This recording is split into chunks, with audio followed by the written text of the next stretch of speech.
আবারও আরও একটা বছর শেষ হতে চলল। কত কিছু পেলাম, কত কিছু হারালাম, তবে জানো তো, সব কিছুর মধ্যেই সুখ খুঁজে নিয়েছি। জীবন তখনই সুন্দর যখন তুমি সব কিছু মেনে নিতে শিখবে। জীবন তখনই সুন্দর যখন তুমি সব কিছুর আশা ছেড়ে দেবে।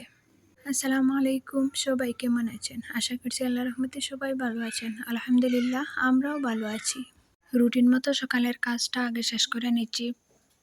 প্রথমে সকালের কাজটা হচ্ছে বাসন মাজা, তারপরে বিছানাটা সুন্দর মতো গুছিয়ে নিচ্ছি।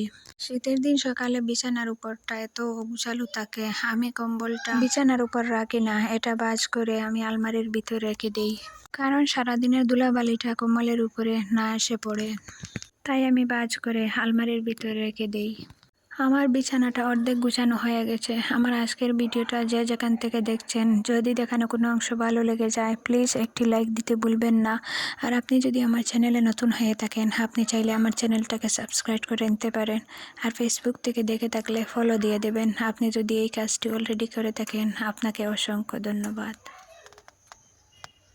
এখানে কি কি বাজার থেকে সবজি আনা হয়েছিল সেটা একটু দেখিয়ে দিচ্ছি। এখানে সবজি ছিল বেগুন, টমেটো, আলু, তারপরে কবি, মটর, বিনস এসব ছিল। বেগুন দুটো ছিল, কারণ আমি বলেছিলাম আনতে, বেগুন ভাজা খাবো। আর আমাদের ঘরে না বেগুন খুব একটা খাওয়া হয় না। রিজনের বাবা তো একেবারেই ভালোবাসেন না বেগুন খেতে, তাই জন্য বেগুন আনাও হয় না আর খাওয়াও হয় না।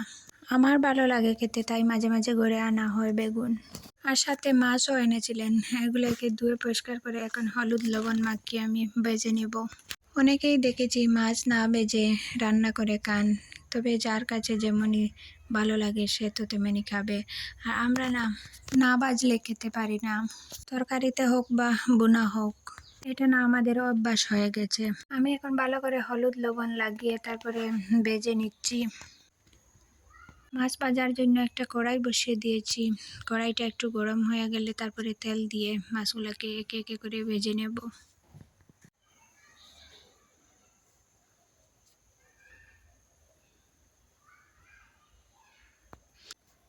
আজকে সকালের নাস্তায় প্রথমে তো চা খেয়ে নিয়েছি। এখন ভাবছি খিচুড়ি বানাবো, তার সাথে বেগুন ভাজি করব।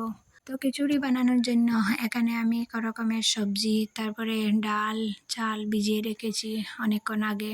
সবজিগুলা কেটে একসাথেই ভিজিয়ে রেখেছি, আলাদা আলাদা না করে। আর এখানে একটা বেগুন গুল গুল করে কেটে রেখেছি।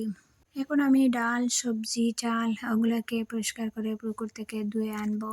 খিচুড়িটা আমি প্রেসার কুকারে বসিয়ে দিচ্ছি যাতে তাড়াতাড়ি হয়ে যায়। এখন আমি তেলের মধ্যে আদা রসুন পেস্ট দিয়েছি, তারপরে বড় সাইজের একটা পেঁয়াজ কুচি করে দিয়েছি, 3টা কাঁচামরিচ ফালি করে কাটা দিয়েছি।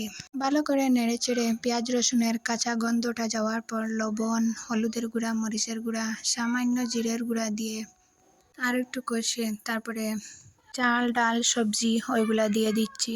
চাল, ডাল সব কিছু দেওয়ার পর আবারও আর একটু ভালো করে নেড়েচেড়ে নেব।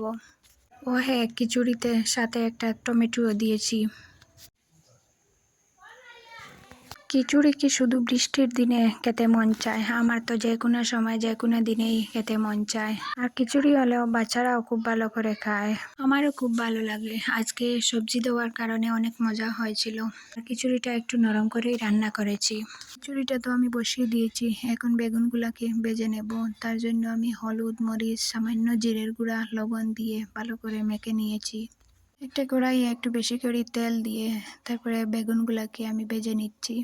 বেগুনগুলো ভাজতে ভাজতে দেখি খিচুড়ি অর্ধেক হয়ে গেছে। প্রেসার কুকারের ঢাকনা খুলে আর একটু গরম জল দিয়ে বসিয়ে দিয়েছি। দেখলাম একটু শক্ত হয়ে যাবে, তাই আর একটু জল দিয়ে আর একটু নরম করে নিচ্ছি। বেগুন ভাজা করতে করতে একটা কথা মনে পড়ে গেল। বিয়ের আগে দেখতাম আমার বড় বোন এরকম বড় সাইজের বেগুন পেলে সে বেগুনপুর, মানে আমাদের এখানে বেগুনপুর বলা হয়, বেগুনপুর বানিয়ে নিত।